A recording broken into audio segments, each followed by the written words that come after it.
filed the, right, the 18th. So has the defense been able to review the pre-sentence with your client? Yes. And are there any corrections, sir? No corrections. Okay, all right. You're prepared to proceed today? Yes. All right, do you have anybody who's going to speak on behalf of your client?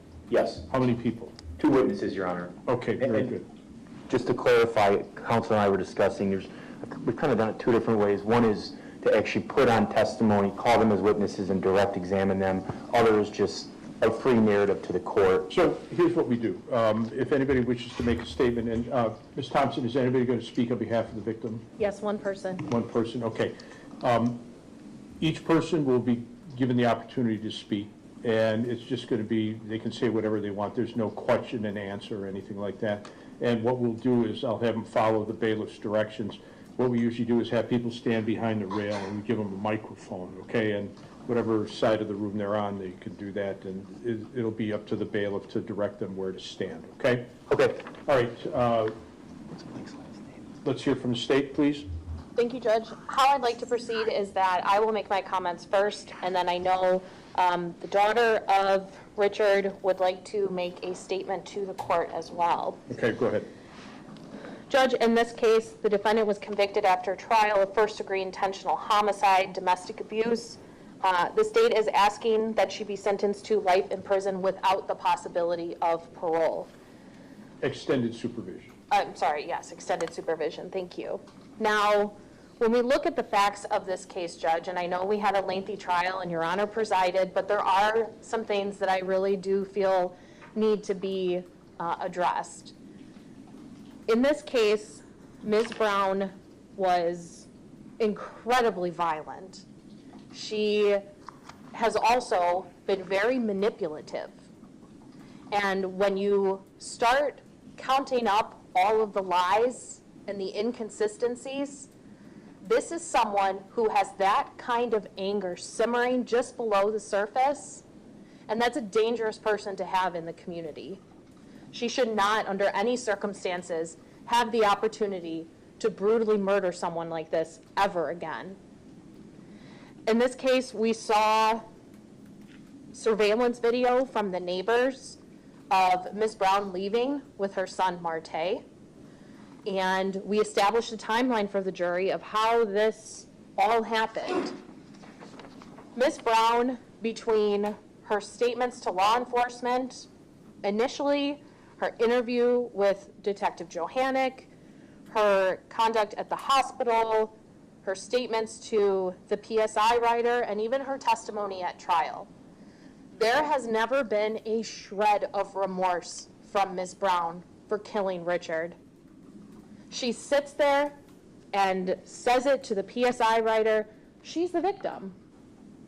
That's the story that Ms. Brown has tried to paint, and it's just false. She is here because of her own actions, not because of anything that anybody else did. It is time that she have to accept the consequences of her own actions. One of the other aggravating factors of this case is when she leaves, after she has brutally attacked Richard, she leaves him in the basement and he dies alone in the dark. And her story doesn't make sense because at first she says that she walks in the master bedroom or bathroom and sees Mr. Platt's penis inside of Marte's mouth. But then her testimony on the stand changes and says, well, no, it just touched the outside of his mouth, because she has to switch it up in order to account for the fact that there is no DNA support for her claim to law enforcement. But then she comes back to the PSI writer, and now she's back to saying it was inside of Marte's mouth. So we have Ms. Brown, who then she tries to say that, well, I had to leave with Marte and I had to run out, but then I stopped because I didn't have any clothes on and all of my clothes were in the basement. There are no women's clothing items in that basement. She talks about how, or she says at one point, I think to Investigator Morgan in Ozaki, that Mr. Platt ripped my clothes off. But she said earlier that she wasn't wearing any clothing, just her bra.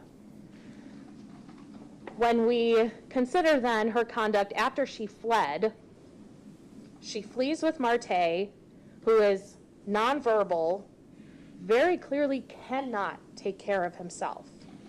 And she leaves him on the side of the road in Cedarburg. Just hopefully, I don't know what she thought she was doing with that. We did hear from Ashley Corbin, whom defense had significant animus with, but she knew things that there is no way she could have known unless Ms. Brown told her. But what Ms. Corbin stated was that Ms. Brown said, I had to leave Marte because he was making noises, and he was going to give us away. She had to separate herself. So again, the idea of self-preservation. She is only looking out for herself, and she leaves her son out in the middle of the road. It's a busy road. We heard from several civilians who said that. And luckily, there were good Samaritans who were looking out for Marte and brought him back to the police station. An innocent person doesn't run like that, Judge.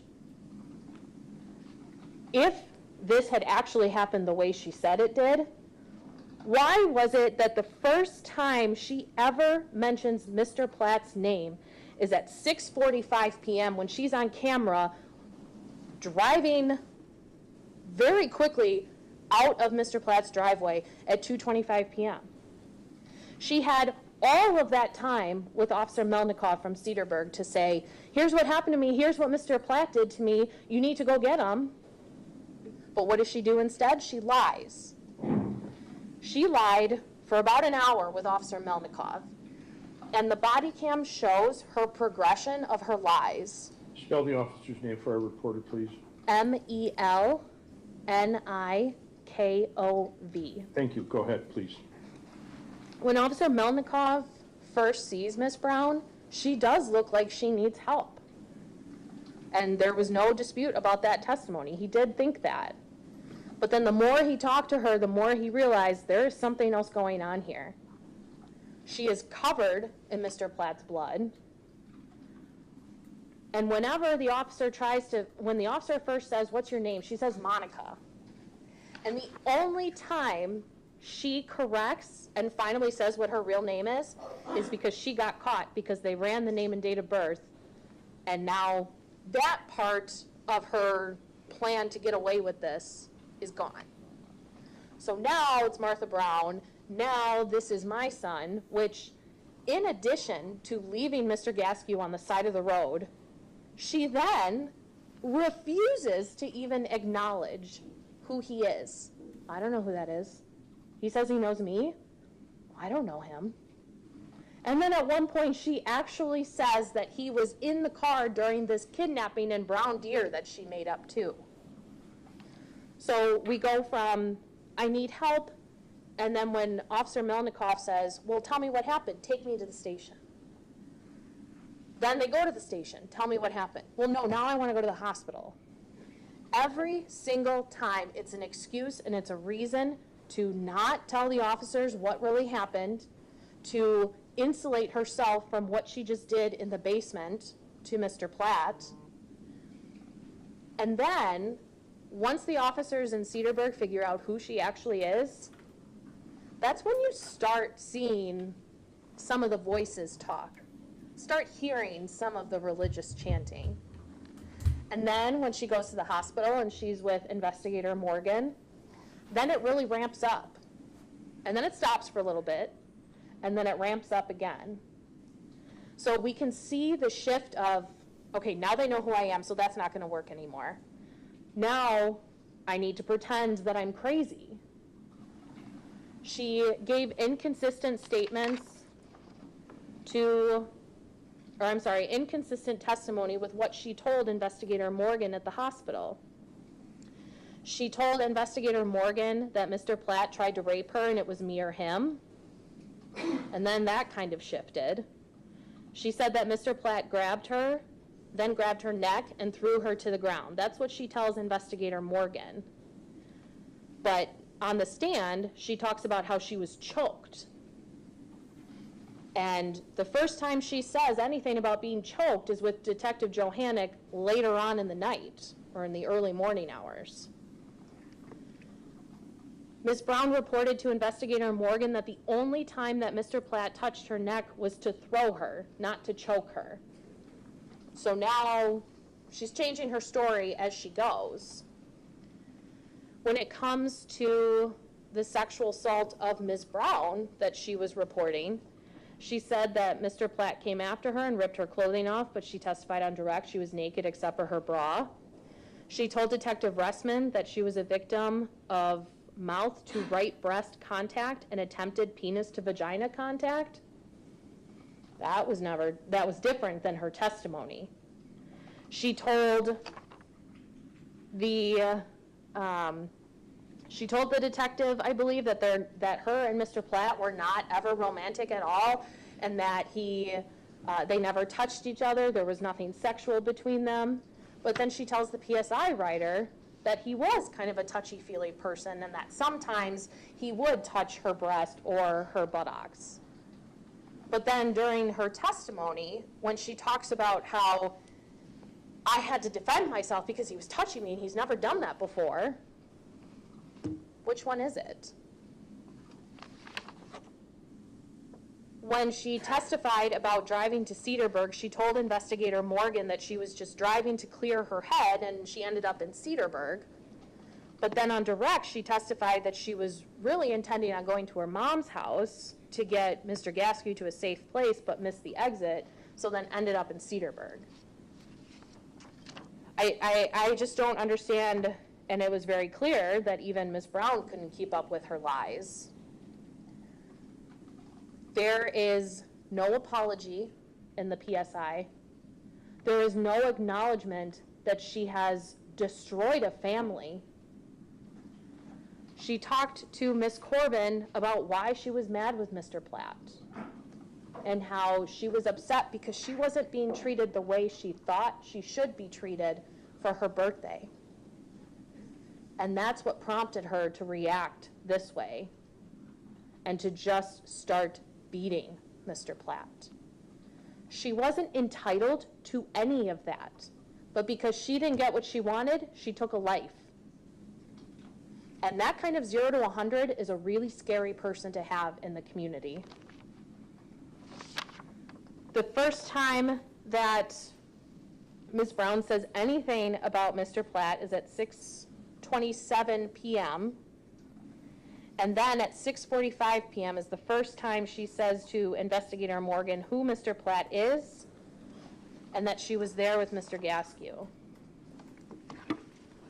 When I read the PSI judge and I read some of these letters that are submitted on behalf of Ms. Brown, she has convinced people that these sexual assaults actually happened. And that's really scary because that was not proven at trial, and there's no DNA evidence to support that those sexual assaults occurred. So I would like to be explicitly clear and that the state and the investigating agency does not believe that Mr. Platt sexually assaulted Mr. Gaskew. There is zero evidence of that. But instead, Ms. Brown has been, for the last year plus, dragging Mr. Platt's name through the mud and smearing his name, painting him as a rapist, all to cover up, or at least try to cover up, the level of violence that she exerted onto him. There is no regard for him or what that would do to his surviving family members. But the fact that she was willing to just throw that kind of story out there is appalling. I mean, there's really no other word for it. I think that when we consider all of the facts here, Judge, This is someone who has no remorse. This is someone who will paint herself to be the victim every single time. When we look at the correctional experience in the PSI portion, she has never been to prison before, but what's interesting is that there is a point where the PSI writer talks about an incident that she had in the jail with another inmate. And what I found most interesting about that is the age and the weight of that inmate.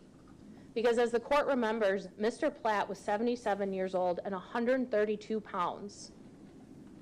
Ms. Brown is 43, I think, and about 280 to 284 pounds. The jail inmate was 26 years old and 150 pounds.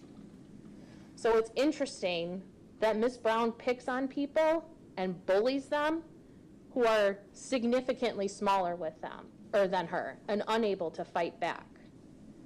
I think it's incredibly concerning that when she's asked about her prior criminal history, she still, 15 years later, says that they're false allegations.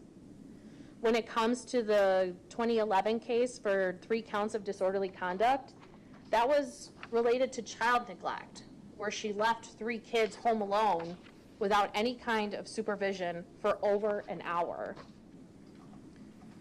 She tells the PSI writer, and I believe she tells Dr. Collins in the NGI report, that these are false accusations, even though she was convicted of them.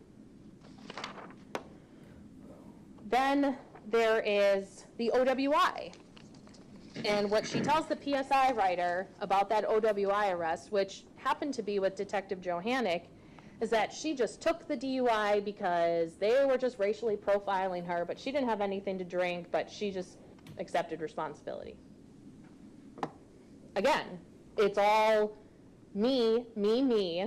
Something bad happened to me, but I'm not going to take any responsibility for it. For someone to have such a lack of insight into their own conduct is very, very alarming to the state.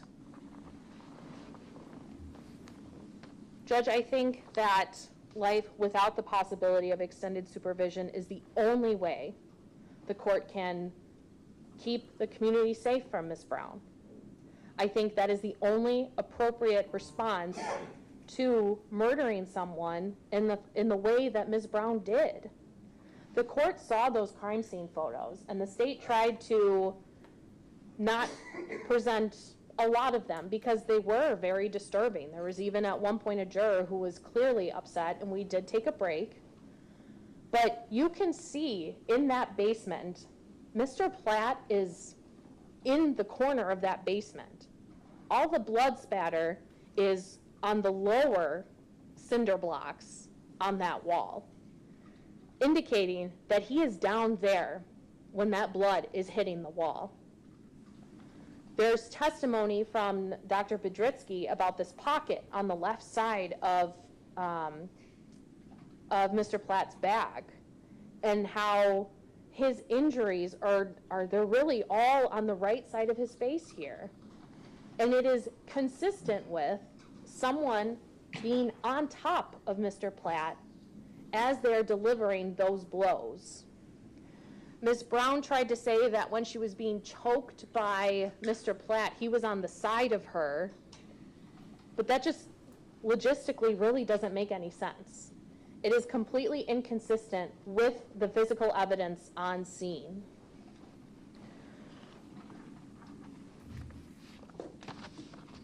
I think, Judge, that the state's recommendation is absolutely appropriate.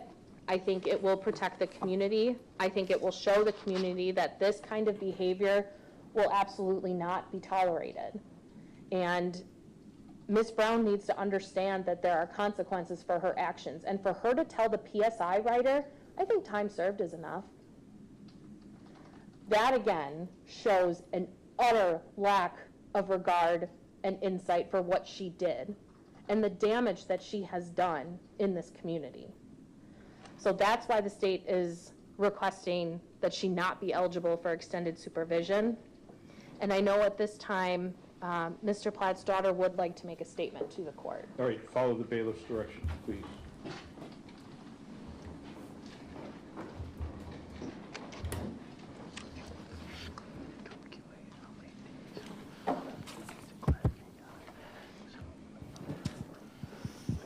Ma'am, can you please tell me your name?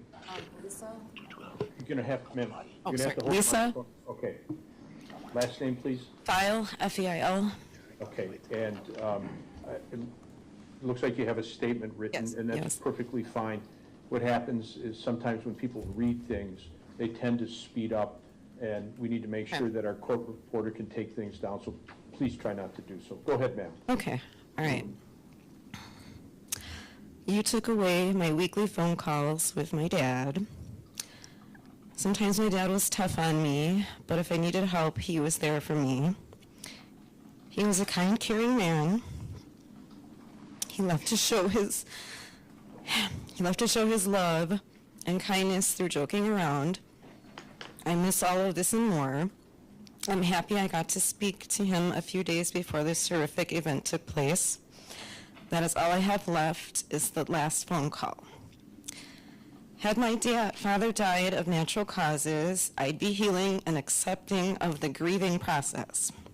Trying to move forward. What you did was ruin almost every aspect of my life. No person or family should have to go through the murder of their parent or a family member. Listening to all your versions and lies of that day just blows my mind. You sat on him and beat him and then barricaded him in the corner. Just left him there. I often think about what my dad was feeling and going through during his last minutes. He must have been terrified. I was beyond myself that you left your son on the side of the road and then tried to implicate your own son as part of the crime.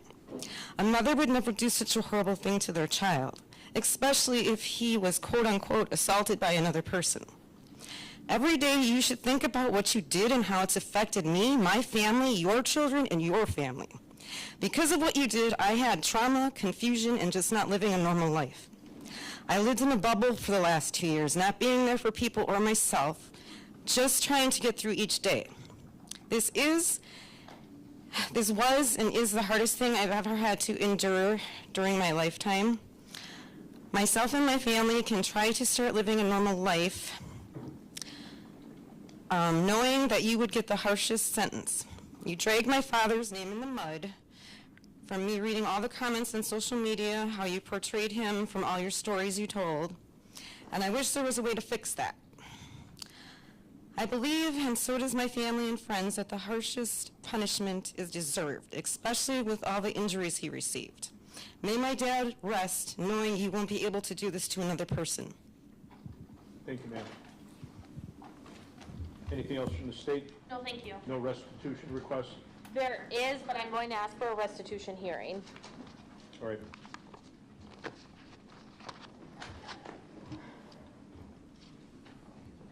All right, let's hear from the defense, please. And tell me, well, however you want to order it, whoever wants to speak first or whatever, sir. Okay? Sure. If the court allows, I would prefer that the two character witnesses address the court before my summation. Absolutely. Understood. All right, and just have them step up one by one and follow the bailiff's directions, please. Sure. The first witness I'd like to address the court is it Michael Heinze? Heinze? I'm sorry. Take him a little longer, Your Honor. There's a gentleman in the wheelchair, that's fine. It is. And tell me again, Michael, what's his last name? Heinze?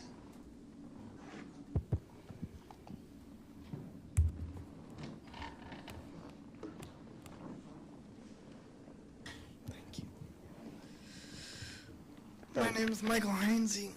Spell the last name, sir. Heinze. Thank you. All right, go ahead. What do you want to tell me, sir? Martha Brown was my caregiver since 2006. She was very sweet every day, and I miss her terribly. My life will never be the same without her. She would never hurt a fly. And I knew Richard for all them years, and it's a terrible I can't even say it. tragedy. She was always kind to me. Took me on trips, and she was always good to me. So, what I'm asking, Judge, is you be lenient on her because she would never hurt a fly. All right, thank you, sir. Thank you. The other witness that we're asking to address the court is Ms. Brown's son, Marion Penn. All right. State your first and last name and spell both first and last, please. My name is Marion Ben, Mareon, last name Ben. Okay, go ahead, sir. I am the son of Martha Brown. Being raised by Martha Brown was, how do I say, I had an amazing childhood. Not only did she instill important values and core emotion with the acts of tough love and always being around, I knew it was kind of hard on her. She is a single mom majority of the time.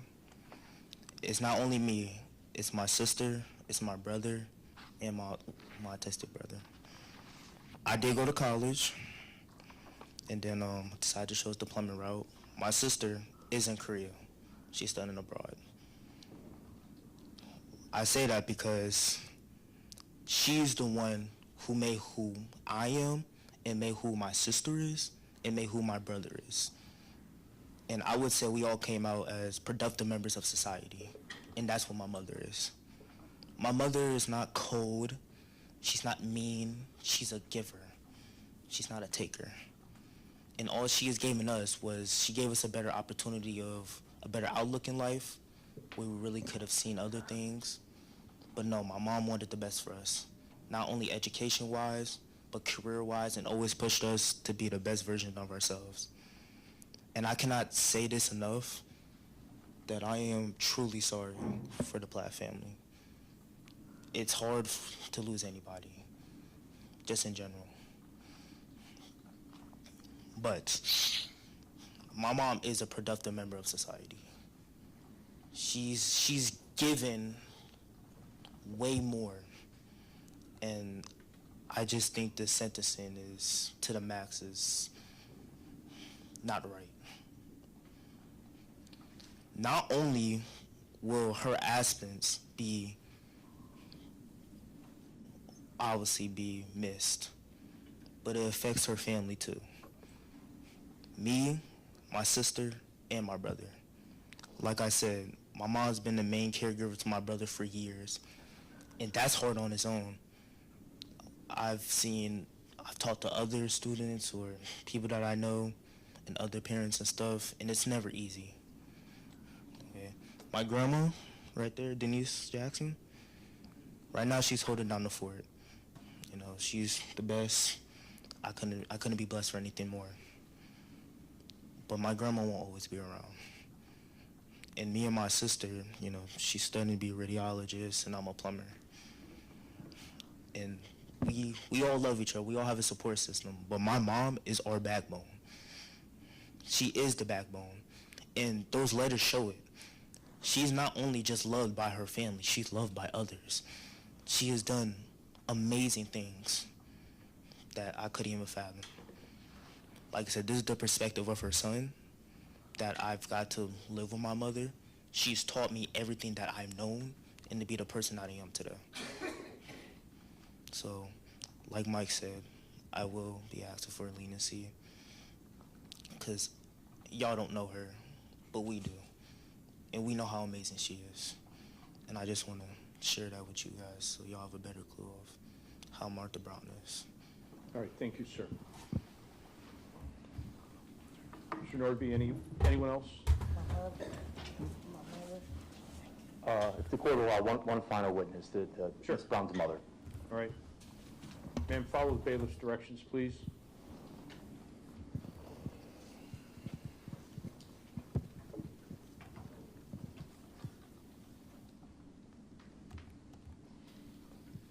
Tell me your name, please. Denise Jackson. Jackson, common spelling. Jackson. All right, go ahead, ma'am. What do you want to tell me? My daughter, it's her. She's a good child. I'm 67 years old. My daughter, I raised her as a single mother, but I raised them they was working at 16 to save, go get their education, and you know, I read and do everything. And she raised her kids the same way that I raised. I said, do not, she had sons, do not buy them guns, education, go to college. This the daughter that when she'll call moms, it's snowing, I'm gonna take you to work, do my shovel, cut my grass. Everybody, we take on my birthday, I'm a 5-star person. She takes me, my 60th birthday, Vegas, because she had her own money. I taught them how to say. She took me Vegas for my 60th. Last year, for all this happened, year before, she paid for me to go to Jamaica. Then a year before, she paid for me to go to Greece, but I failed. I got to get a hip placement. My grandson, I keep him, he's Marte, he's 24 years old, and he really misses mother. When he got put out on 76th Street, no, that's not her. When we take him out of town with us, people come and say, ooh, we know he autistic, but well, good job. She get compliments everywhere we go. Even she just take him, her kids was in sports. The kids, he go anticipate. This is not the daughter that I know, and she need help because, well, I don't know what happened, but she's very caring. She care about peoples. She love older people. Peoples always compliment me. What good job, and compliment her. What good job you do. And stuff. Like I say, her kids go to college. Even my grandson was telling me the other day, I was telling him, I said, your father was telling me I should take credit for, you know, for them and stuff. I told him, no, my daughter, I should take credit too. I say, no. He said, Nana, you're right.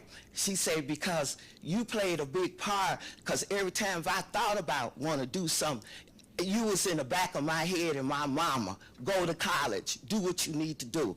And he be 21, he said he gonna buy a house. To show you how responsible he is, I gave him a car for college. He gave me the car back 2 weeks ago. He said, Nana, I'm buying me a car. He went and bought him a car and said, because I want to buy a house, you do a lot for us. So that's the kind of daughter I know. And I'm like I said, I'm the uprighteous one. I'm 67. I never had a ticket in my life. And I tried to show example to my kids. You know, this the way life is. You put in life, you get out. Whatever you do, the consequence, you know. So that's the daughter I know, Judge. All right, thank you, ma'am. You're welcome. Thank you. Go ahead. Yes, thank you, Judge. I appreciate the court taking the time, first and foremost, to read the memorandum that was submitted that obviously had the attachments, which was comprised of 8 letters, and then the psychological report that was conducted. So obviously, first and foremost, we're asking the court to consider that when rendering a sentence, which has already been submitted. In regards to the brief remarks before the court from the defense perspective, first and foremost, speaking on behalf of Ms. Brown, which includes Ms. Brown, there is a tremendous amount of remorse. You will hear from Ms. Brown personally for the Platt family, for Mr. Platt.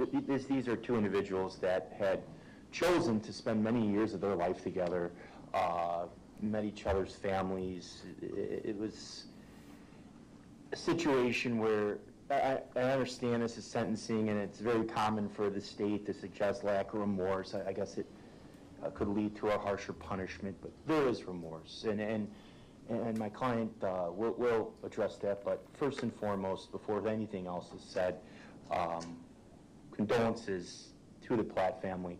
There's no winners here today, and there never will be. This is a tragedy. Everyone here has said that, and we also take that position, and we being the defense team, which includes Ms. Brown. She'll expand upon that briefly in her statement and allocution. But Judge, that all being said, what we have here, and I must admit, even as a defense attorney that has quite frankly handled these sorts of felonies from very early on in my career and my colleagues as well, this is unlike any other homicide I have ever seen. In terms of the facts of this situation, we have someone who had known this individual for many years.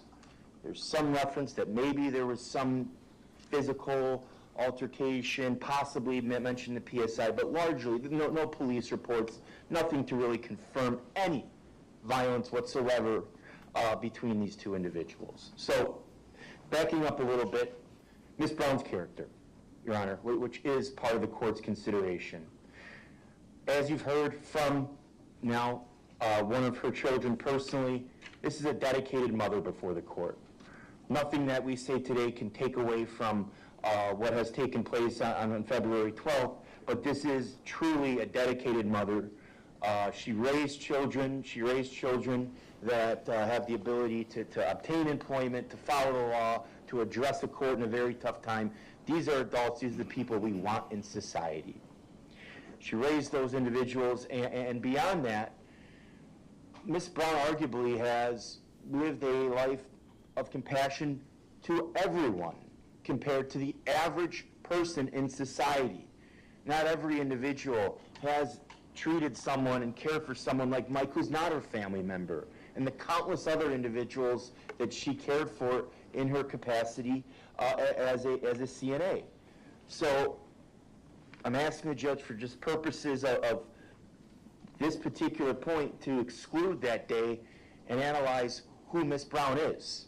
A dedicated mother, a dedicated employee, very limited criminal history, and more or less check the boxes that society asks of us.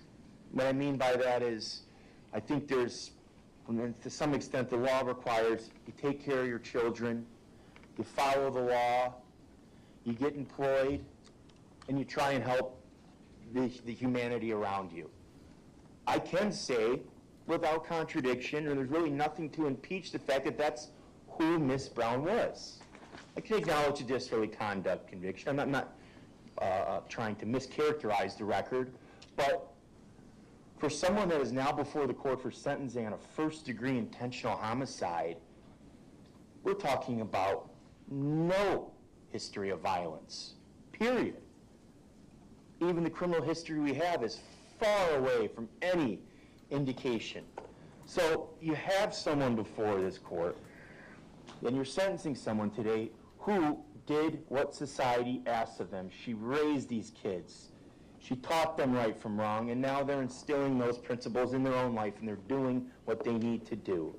And I'm not saying or suggesting, and no one here is suggesting, that Ms. Brown deserves substantial mercy just because of how good of a job she did as a mother and member of society, but it should be considered, without a doubt.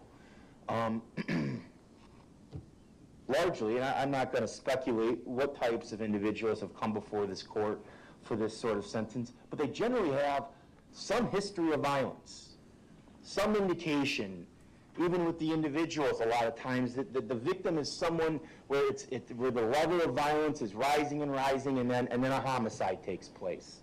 It's just not what's happening here. Nowhere near.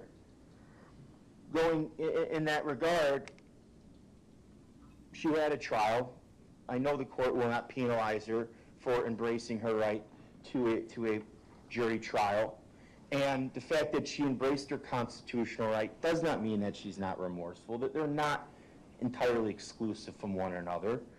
And in that trial, Judge, we heard about the various weapons that could have been used if there was any premeditation, even moments beforehand. And this is not trial, and we're not going to try and convince the court as to what happened exactly in that basement. Wouldn't do any good, it's not what we're here for. But I do suggest to the court that someone who had never done anything violent in their entire life, is in a home that she knows has firearms and tools that can be used as weapons, finds herself in a basement, and what took place. And it was tragic, it was traumatic, but it was certainly not a crime of premeditation in the slightest. So, sort of shifting gears, we have this individual who's nonviolent, who's largely done everything that has been asked of her, commits this act. I do suggest to the court that there had to have been something going on in her brain that would have caused this. So, and I think we have some idea. It didn't come out at trial, maybe limited, but there wasn't a whole lot of discussion about her mental health. But the court does have numerous materials that do reflect Miss Brown's mental state. And this is not an insanity argument, but there has to be a causal relation between what was going on in terms of Miss Brown's mental state that day and what ended up happening. How else does someone who has never done anything violent in their entire life cause what happened in that basement? Well, we know, given the psychological report that the court inherently has reviewed at least twice, that she was suffering from substantial mental disorders that a professional found affected her emotional processes. That is, in other words, did not rise to the level of insanity, but undoubtedly had a substantial effect on her actions that day. So, in a situation like that, when the state, and we understand its argument, suggests that there's going to be an inherent danger to the public if Miss Brown were to be released, I think that's directly contrary, I believe it's directly contrary to the facts of this case and to who Miss Brown is. And there is a way to remedy the mental condition that she's feeling. She's on the medication right now. She's been on the medication. It's referred to. It's Procedural. It treats the very disorders that Miss Brown was clearly manifesting.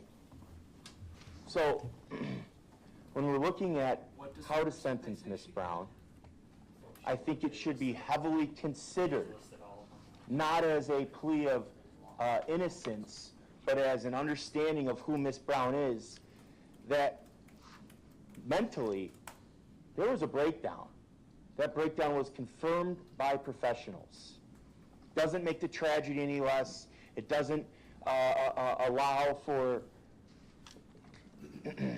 anything to change. We can't change the past, but it does explain sort of the unexplainable. How did this happen? How does someone who has known this individual for many years and is in this home where there's various weapons, including firearms, and something like this happens?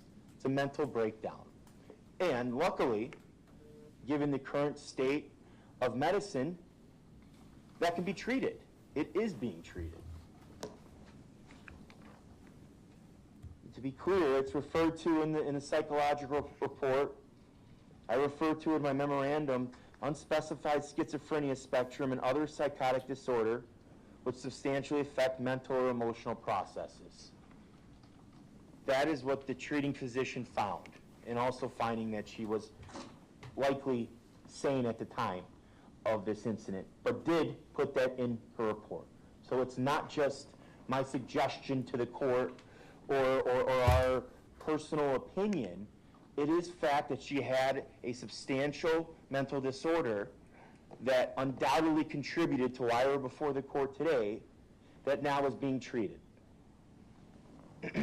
So, when the court is weighing the different factors that it's obligated to when sentencing someone, the court should consider this is an individual with no criminal history, strike that, no violent history, 1 3-count conviction for disorderly conduct, a dedicated mother not only to her children that are not disabled, but also her disabled son, who she loves immensely. I'm not going to take any more time addressing what happened that day. We know Ms. Brown feels terrible, and again, I would point that that's directly correlated to someone who was not acting as she is acting today, as she was acting the other 40-plus years of her life. In a sense, it's further proof that she was nowhere near acting in a normal capacity, acting how she had her entire life. It's further proof. Why else would she do that to someone she loves to that extent? It's undisputed that they had spent their entire lives together, and Ms. Brown had cared for that child from the very beginning. So we have this individual who has cared for the disabled, family or otherwise, cared for her children, lacks the criminal background, and has this very, very bizarre situation that happens in the basement. It's a death. Let's be clear. Inherently, the court has to sentence Ms. Brown for a very serious charge. So that's where we start. Then we start weighing the individuals that come before this court for that charge. No criminal history, no indication of violence, strong family ties, and a clear area that we can look at and determine why this happened, and that is the mental health. So we have all those things. And I really think that that final part should be persuasive on the court, because it can give the court some sort of ability to verify that she would not endanger others if she's medicated. There's no indication whatsoever that would point otherwise. There's very, very strong indication that if she's medicated for these substantial psychological orders that began to take over her brain shortly before this, she's not a danger to anyone. She's proven that by every other day of her life, and proven that by the bizarre conduct that was nowhere near how she had acted. She would not have raised children like that if she was acting in that bizarre fashion for any period of time prior to this. So, Judge, the court is tasked with a tough decision, and nothing stated today wants to minimize, or is intended to minimize the severity of what's taken place. But this is someone, given the severity of the charge itself, that is deserving of a low-end punishment. Not because she deserves a break, but because when you're weighing the factors of punishment, she's earned it. She's earned it with her conduct. She's earned it how she's treated the world around her, family or otherwise. She's earned it in the sense that we can identify, to some extent, what can prevent this from happening. And that is simply medicate someone who's suffering from a serious mental disorder. So, Judge, I am asking for a sentence that allows Ms. Brown, at some point in the future, to re-engage with the community, to re-engage with her family, and allows her, after serving her sentence, to live some sort of meaningful life back out in society. We're not asking for a break. We're asking for that because Ms. Brown deserves it. And I believe the letters and everything that's been put before the court, verbal or otherwise, back that point. So I appreciate the court's time this afternoon. I appreciate everyone's time. And we are asking this court consider a reasonable sentence on the very low end of first-degree intentional homicide sentences for the reasons set forth. Thank you. All right, Ms. Brown, do you want to say anything to me? Yes. I got a letter. Okay, and just as I told the other woman here, if you have it in writing, please try not to speed up when you read, okay? Go ahead. Okay. Good afternoon, Your Honor. I don't know what to say or think because I never experienced this before. This situation is a life-changing for all parties involved. Thank you for allowing me this time to speak before the courts. Today, I will be held accountable for my actions on February the 12th, 2024. I have taken my extended time in jail to think in great length, and I publicly acknowledge and accept responsibility for all of my actions. I apologize to this court. I apologize to Richard's family and the community who are all here today because of my choices.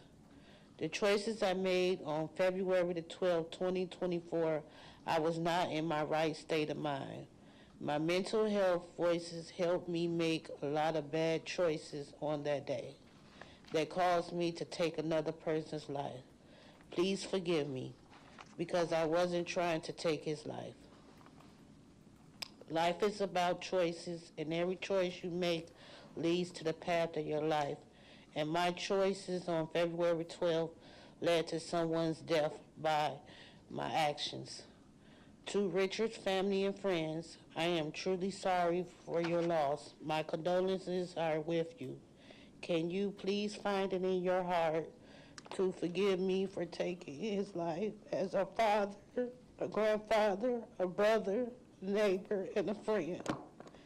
If I can change the hands of time and was in my right state of mind, Richard would still be here alive. Sorry. I further apologize to my family. I love y'all, and I am sorry that my actions has led me to time away. You guys have shown me compassion, love, and support during this time, and I am forever grateful. I hope that the court will see that I tried to live a good life, work hard, and raise my children. And please have mercy on me, because I'm sorry, I didn't mean to kill him. I didn't. That's it. All right, thank you, ma'am. Mr. Norby, anything else, sir? Jail credit? I got it at 647, Your Honor.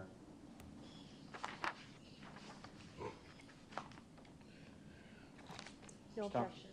Right, that's what I calculated, 647 days of credit. Yes. Do you want it?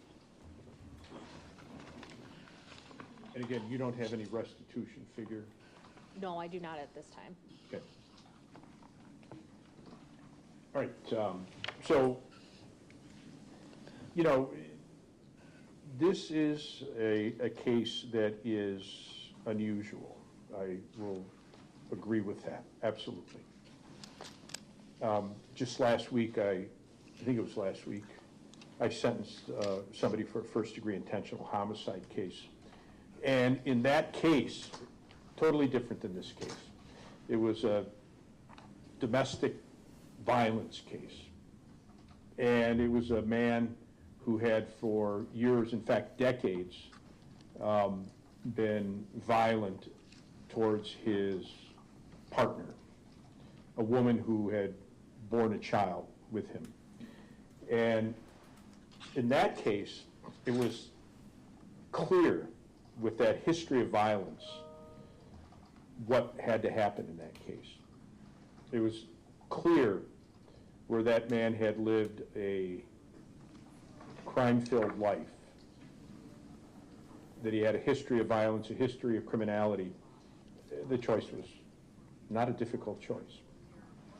And in fact now, regrettably, some of Ms. Brown's friends or family members didn't have a clear understanding of what's going to happen in the sentencing, because this court doesn't have a choice in terms of the imposition of a life sentence. That has to be done. This court must impose a life sentence. The only real question is whether under 973.014 that there may or might be eligibility for extended supervision.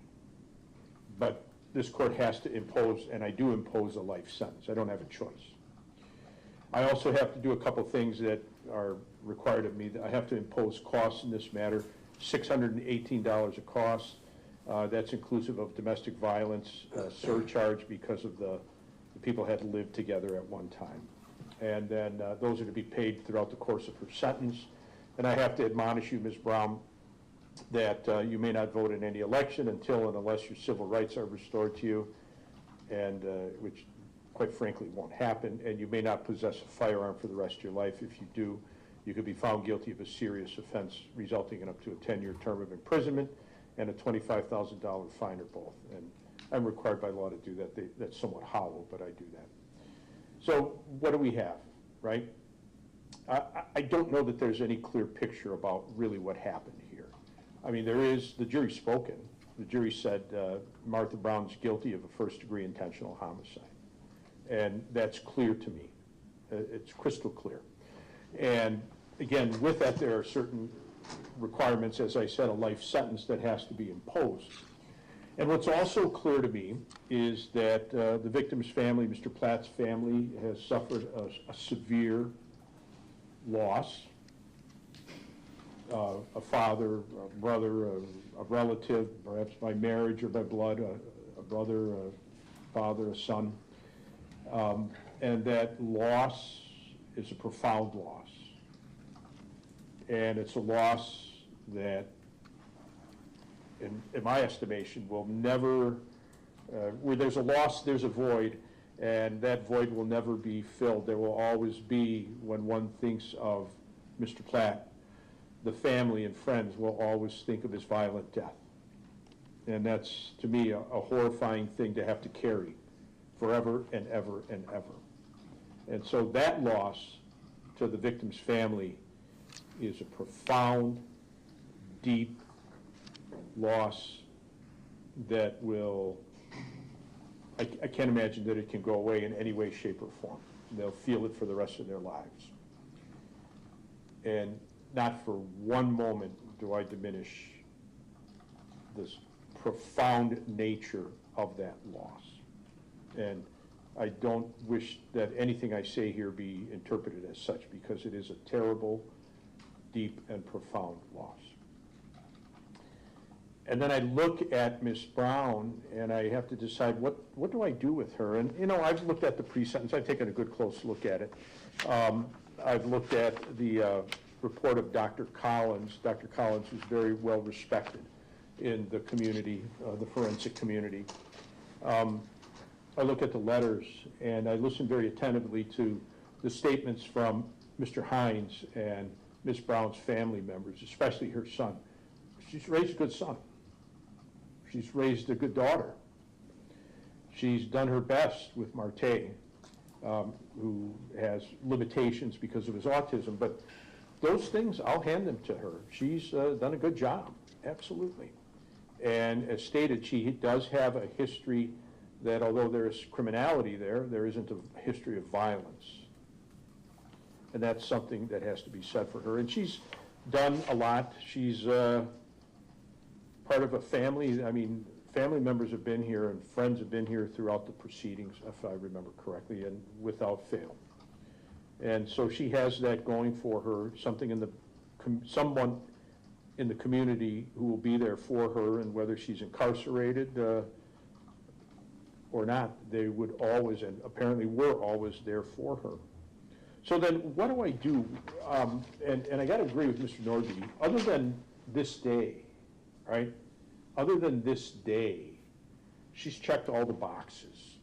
She's done what society expects of people. Oh, yeah, she had some run-ins with the law, but I mean, compared to what I see here on a regular basis, she's done that. She's checked the boxes. But now I look at, I've talked about her as the individual who's standing before me for sentencing. I've talked about her family support. I've talked about her accomplishments in the community. I've talked about the victims and the community. When I say the victims, I mean the community, the family, the friends of Mr. Platt, and the sadness, the tragedy that they went through in February, back on that day, and they still continue to go through. That's important to me. And so now let's concentrate on this offense.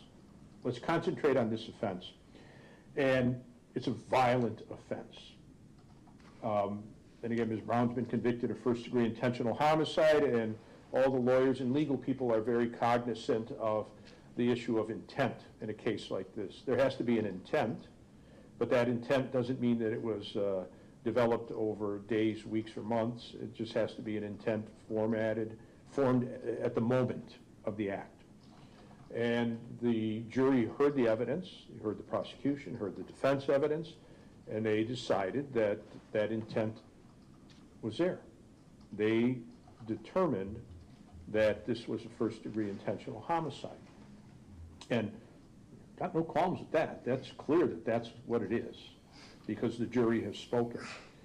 It was a violent death for Mr. Platt, a very violent death. It was a death preceded by I don't know what. I'm not sure. I don't know. We've heard different versions of what happened that day. And what's bothersome to this court, and again, I'm going to acknowledge as well Ms. Brown's mental condition at and around the time of the crime. It was not enough to rise to not guilty by reason of mental disease, a special plea. But I acknowledge that there were mental health problems at the time in and around the offense. And what's bothersome to the court is the different stories. I don't think anybody really gets what happened. And I mean, we know what the facts are. We know that Ms. Brown drove away from the scene with her son. We know that Ms. Brown abandoned her son at the side of the road. We know that she fabricated stories about what happened or what might have happened and who might have been involved. And she fabricated all the things around what happened at Mr. Platt's home. And so I can only surmise that she fabricated what happened there as well. I don't believe her story, but I still don't know what happened. And so that's something I have to consider. And when I look at this case, again, I have to impose what I've imposed, life imprisonment. And the question is there a time where I believe that she should have an opportunity for a possibility? And I want to be very clear. If I say she's eligible for extended supervision, doesn't mean she's going to get it. Not at all. And the question is, do I make that determination now, given what the jury stated, and do I make that determination when we have somebody who continuously fabricated what occurred? And again, I don't even know, even now, with the medication and the mitigation of her mental disease, what the story is.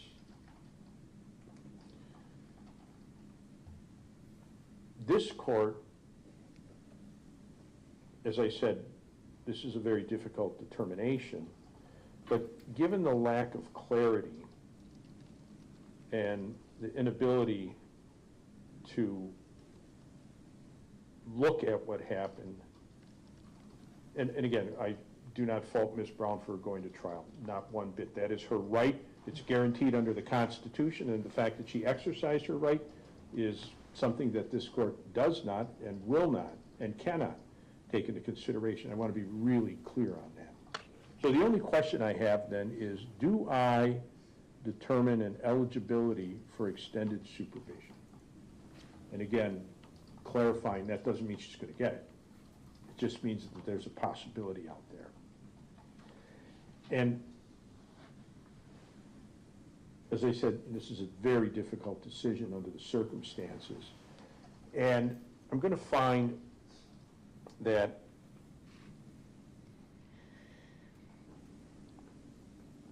it would be, because of the fabrications and the lack of clarity, I can't take a bet on her. I'm going to find pursuant to 973.014 sub 1GA3 that she's not eligible for release to extended supervision. Again, that is the court's responsibility. I've imposed the sentence that I have to, and I've exercised my discretion, and I've given a reason, I believe, why I've exercised that discretion. I believe I've taken care of everything we need to. I'm disappointed that you don't have the restitution figure, given the knowledge that we were coming to this date for quite some time. But we don't. And I'm going to set a restitution hearing, and I'm going to set a date. I'm going to say 10 days before the hearing that the state has to provide the defense with the information in support of the restitution request. Let's set a date, Madam Clerk, within 60 days.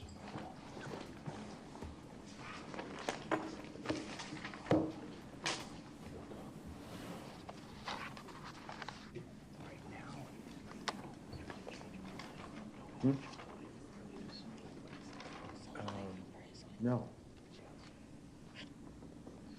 December 8th at 2?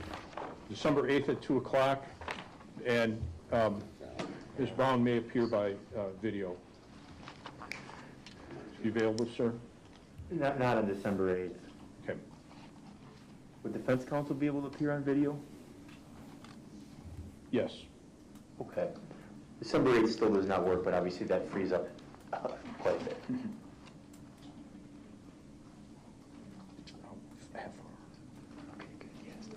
December 4th at